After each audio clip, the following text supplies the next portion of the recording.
might be considering whether right now is a great time to buy a house. You might be a renter, or you might actually be a grandparent or a parent that's thinking about your children and whether they should buy a house. And I want to give you 3 compelling reasons why this spring would be a great time to take the leap.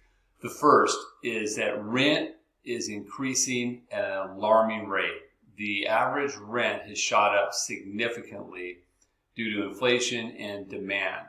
And that is creating less disposable income for renters and really making it more enticing to take the leap into buying a house, to consider looking at a house. The second thing is, when you buy a home, it's a hedge against inflation.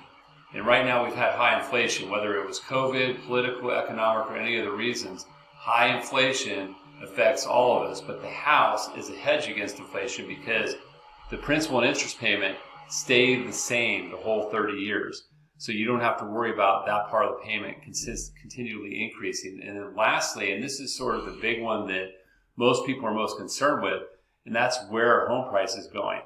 If you buy a house right now, say 300 to 350 or higher, you're going to in 5 years create net worth for yourself of $80,000 to $100,000. I want to share with you the macroeconomic chart of where prices are expected to go. So this is estimated home price appreciation, and we're seeing this trend play out right now.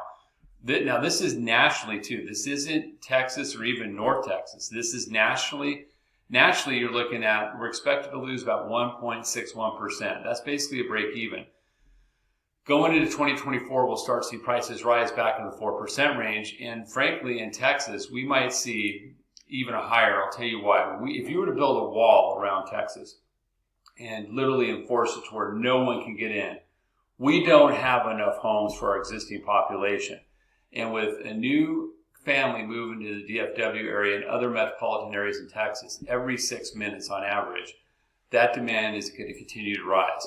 But with those prices sort of slowing down and pulling back a little bit, this is your time to move as a buyer. This is where you can sell a home and buy, and the seller will accept a contingency, meaning allow you to sell your home.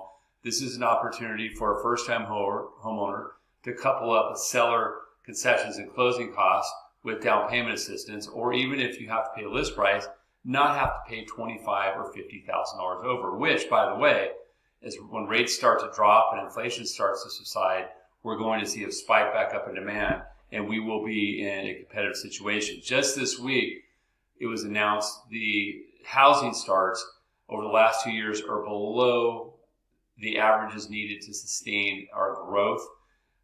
Apartment starts are rising, but not single-family residence, and that's the American dream. So right now, get with somebody like myself. I'm a certified mortgage planner and liability specialist. I can build you a great plan that will lower the costs, maximize your net worth, fit it into your short and long-term goals, and that's what you need in a lender. So feel comfortable reaching out to me, and I hope you have a great day.